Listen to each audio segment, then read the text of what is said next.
Kenapa saya mengambil keputusan untuk masuk biara? Awalnya ini bukan panggilan saya, tetapi saya hanya mau mencoba saja.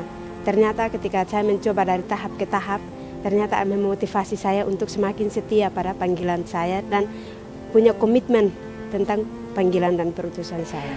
Yang membuat saya mantap mengambil keputusan untuk menjadi seorang suster, satu itu karena dukungan orang tua.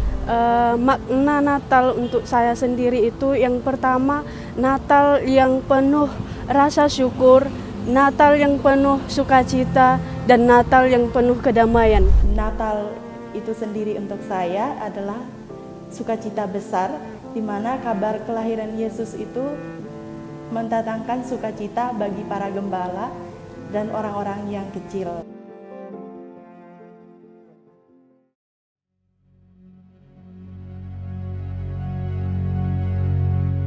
Cinta ini hanya sebatas kekuatan, hanya sebatas cinta yang memang mendorongku untuk semakin setia sama Yesus lewat panggilanku sekarang. Cinta kepada manusia, ketika aku mencintai diriku sendiri, aku juga harus mencintai sesamaku. Karena mereka merupakan pelengkap hidupku, pelengkap yang memang mengajariku banyak-banyak hal, pengalaman-pengalaman, makna hidup, dan tanpa mereka, aku pun tidak bisa mengenal cinta itu. Maka wujud cintaku kepada Tuhan ialah wujud cintaku kepada manusia, seperti itu.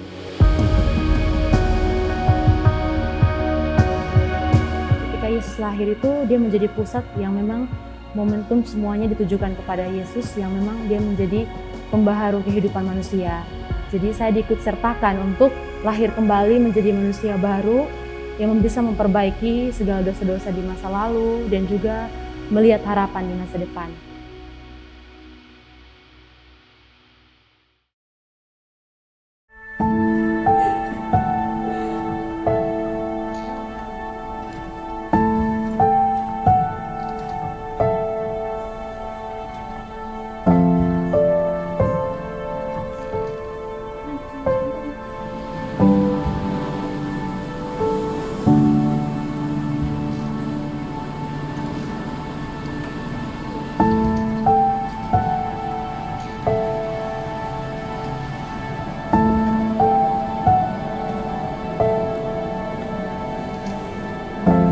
Perkenalkan, nama saya Suster Aquinata Adem atau dari Kongregasi Suster Amal Kasih Darah Mulia.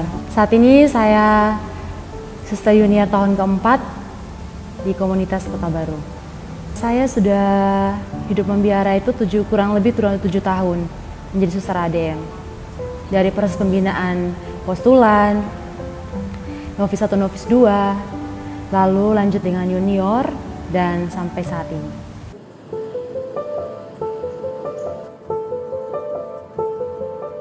Biara Amal Kasih Darah Mulia ini adalah kongregasi suster-suster Amal Kasih Darah Mulia yang didirikan oleh Suster Serafin dari Belanda.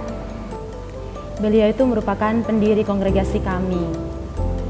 Nah, penyebaran dari kongregasi Amal Kasih Darah Mulia itu berpusat di Belanda, di Maastricht, dan akhirnya saat ini karena perubahan kepemimpinan masa jenderal akhirnya dipindahkan ke Indonesia, dan saat ini rumah jenderalnya itu di Jakarta Selatan atau Duren Sawit, seperti itu. Nah, kongregasi ADM ini juga berada di Jogja, lalu ada di Purwokerto juga, Gombong, Kutu Arjo, di Nusa Tenggara Timur juga, yang memiliki 3 karya. Yang pertama karya pendidikan, karya kesehatan, dan karya sosial. Untuk khusus komunitas Kota Baru atau rumah studi ini, kami semua berjumlah 27 orang.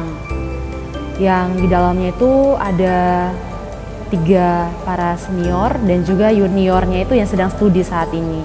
Dan juga dicampur dengan para suster yang sudah kekal atau medior, seperti itu. Kalau para suster ketika masuk menjadi suster itu, pakaian yang digunakan adalah pakaian jubah. Jadi tidak menggunakan pakaian biasa lagi atau pakaian kaos dan sebagainya. Akan terjadi dispensasi itu kalau para suster yang kuliah. Karena sistem kuliah itu kan ada yang menggunakan baju biasa dalam hal misalnya kegiatan-kegiatan kampus dan sebagainya. Tentu ketika itu menggunakan pakaian biasa harus mengajukan permohonan, minta izin ibaratnya seperti itu untuk menggunakan pakaian biasa dalam periode tertentu seperti itu. Jadi akan diizinkan dengan alasan yang pasti dan alasan yang jelas. Dan pakaian biasa itu digunakan juga kalau kita hanya di kamar tidur. Jubah itu ada 3. Yang pertama putih. Putih itu digunakan fleksibel juga, tapi paling khususnya dipakai itu wajib itu di hari raya, seperti hari Minggu, momen Natal Triduum seperti ini menggunakan putih. Dan juga pesta kongregasi wajib menggunakan putih untuk seluruh kongregasi ADM. Kalau biru sama abu, itu ada lagi, itu baju warna fleksibel, bisa dipakai untuk harian, tapi tidak dipakai untuk hari raya besar, hari Minggu nggak boleh dipakai. Itu hanya menggunakan di saat hari biasa, misa biasa dan juga rekreasi. Boleh menggunakan pakaian warna abu dan biru. Bebas. Tapi ada perkecualian dari ketiga ini.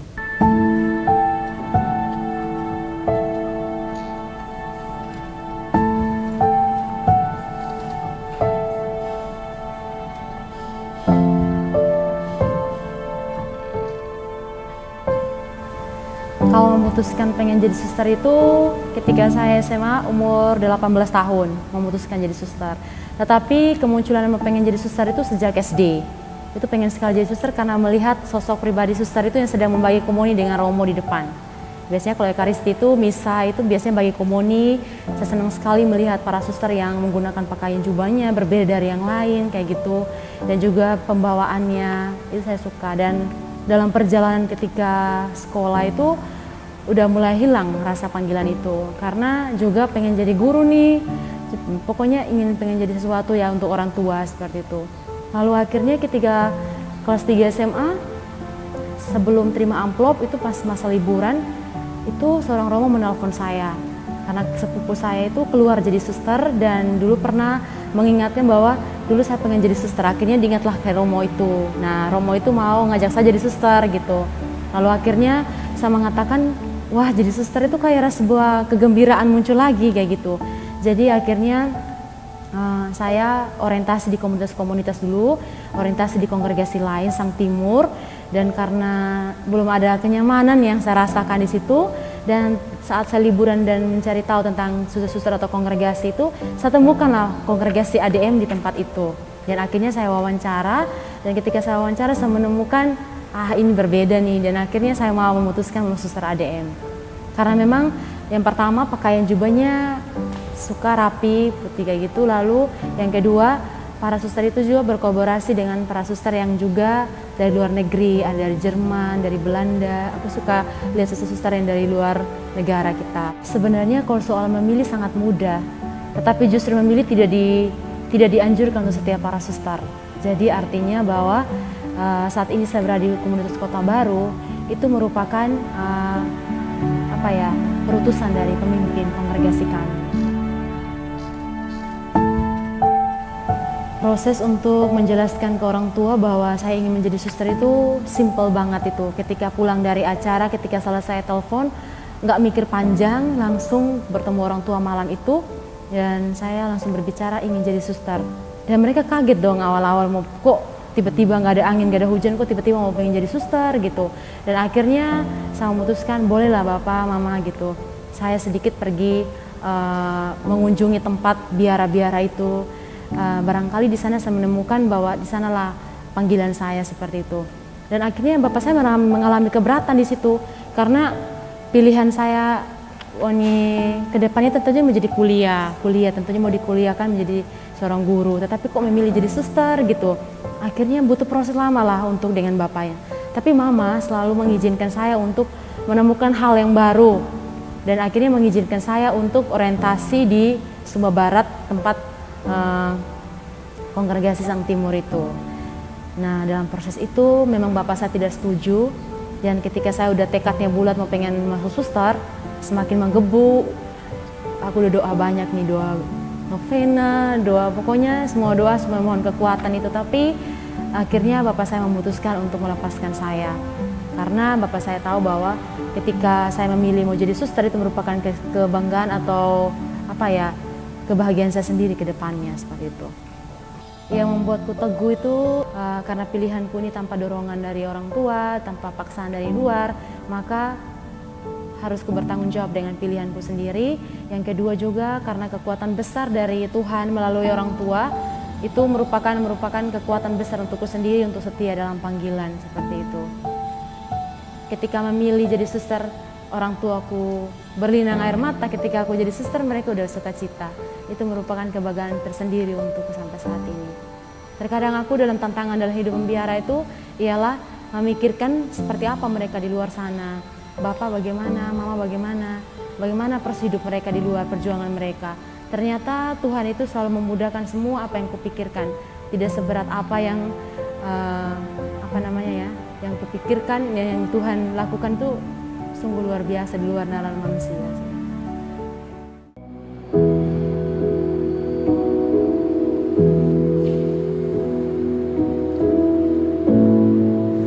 Makna saya cinta kepada Tuhan itu seperti nafas ya. Jadi Tuhan itu kekuatan yang memang selalu yang mengalirkan kepada dalam diri kita masing-masing, termasuk saya.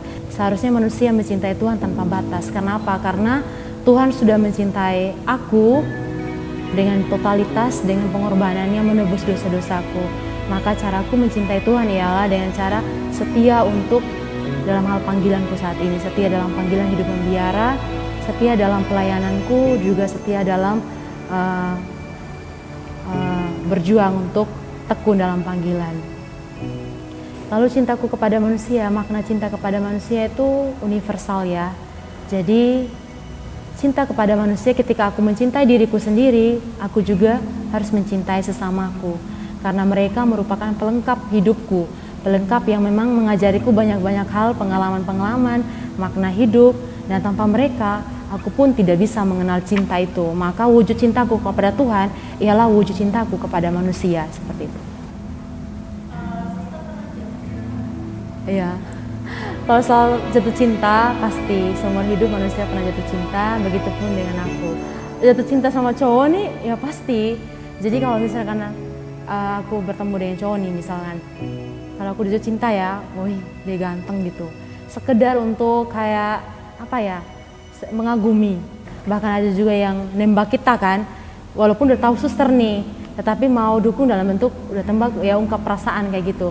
Tetapi aku bersyukur dengan perasaan-perasaan itu, bersyukur perasaan yang timbul dalam diriku, juga ungkapan-ungkapan cinta dari orang-orang. Tetapi dariku sendiri harus kubatasi bahwa cinta ini hanya sebatas kekuatan, hanya sebatas cinta yang memang mendorongku untuk semakin setia sama Yesus lewat panggilanku sekarang.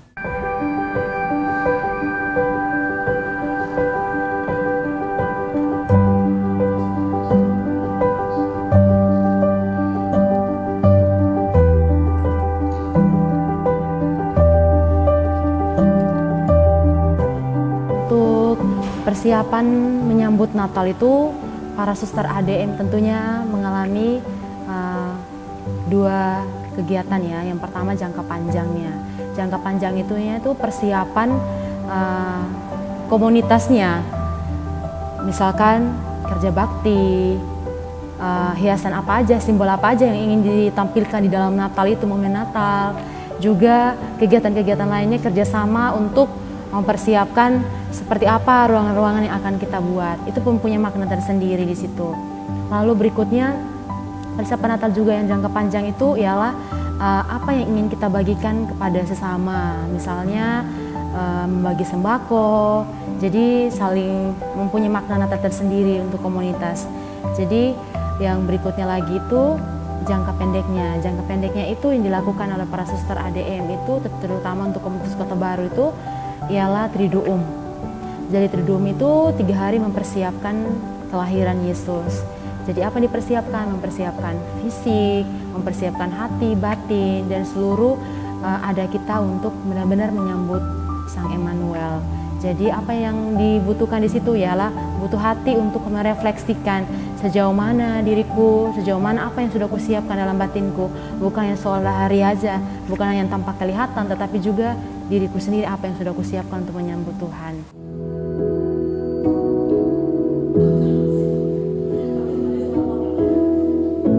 Kalau makna Natal untuk saya ada dua. Itu yang pertama kelahiran, yang kedua itu simbol pohon Natal. Mengapa kelahiran? Karena ketika Yesus lahir itu dia menjadi pusat yang memang momentum semuanya ditujukan kepada Yesus, yang memang dia menjadi pembaharu kehidupan manusia. Jadi saya diikut sertakan untuk lahir kembali menjadi manusia baru yang bisa memperbaiki segala dosa-dosa di masa lalu dan juga melihat harapan di masa depan. Mengapa simbol Natal? Yang kedua itu karena simbol Natal itu melambangkan sukacita. Jadi pohon Natal itu melambangkan sukacita dalam menyambut Sang Immanuel. Jadi saya diajak juga untuk bersukacita dalam menyambut Sang Immanuel dan juga menjadi pribadi memang yang harus mau menunjukkan sukacita dalam kehidupan sehari-hari. Seperti itu.